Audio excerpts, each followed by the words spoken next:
அரசு பள்ளி மாணவர்களுக்கு மட்டும் ஏன் மூன்றாம் மொழி கற்கும் வாய்ப்பு மறுக்கப்படுகிறது என திமுக எம்பி கனிமொழிக்கு தமிழக பாஜக தலைவர் அண்ணாமலை கேள்வி எழுப்பியுள்ளார்.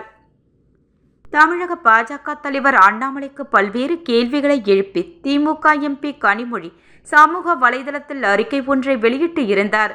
பாஜக எவ்வாறு தரவுகளை கையாளுகிறது என்பதை உலகம் அறியும் டாக்டர் பர்காலா பிரபாகர் அதை the crooked timber of new India essays on a republic in crisis என்ற புத்தகத்தில் அமல்படுத்தினார். கல்விக் கொள்கைகளின் உண்மையான தாக்கம் குறித்து எங்கள் சொந்த கணக்கெடுப்பை நடத்தி வருகிறோம்.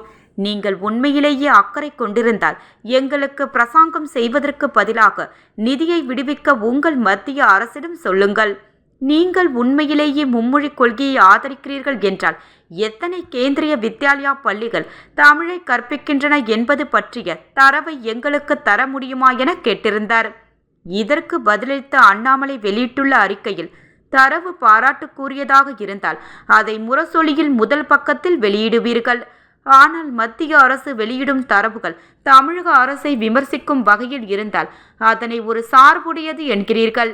கல்வியின் தரத்தை புரிந்து கொள்ள அரசு ஒரு கணக்கெடுப்பை நடத்தினாலும் திமுகவின் போலிமுகம் வெளிப்படும். இன்று தமிழகத்தில் கல்வித்தரம் மோசமடைந்து வருவதை சுட்டிக்காட்ட நாங்கள் விரும்புகிறோம். உங்கள் சகோதரனும் மருமகனும் இந்த கேள்விக்கு பதில் சொல்லாமல் தவிர்த்திருக்கிறார்கள். நீங்களாவது பதிலளிப்பீர்களா? தனியார் சிபிஎஸ்இ பள்ளிகளில் பயிலும் மாணவர்கள் மூன்றாவது மொழியை கற்றுக்கொள்ள வாய்ப்பு அளிக்கப்படுகிறது. அரசு பள்ளி மாணவர்களுக்கு மட்டும் ஏன் மூன்றாம் மொழி கற்கும் வாய்ப்பு மறுக்கப்படுகிறது? இவ்வாறு அண்ணாமலை கூறியுள்ளார்.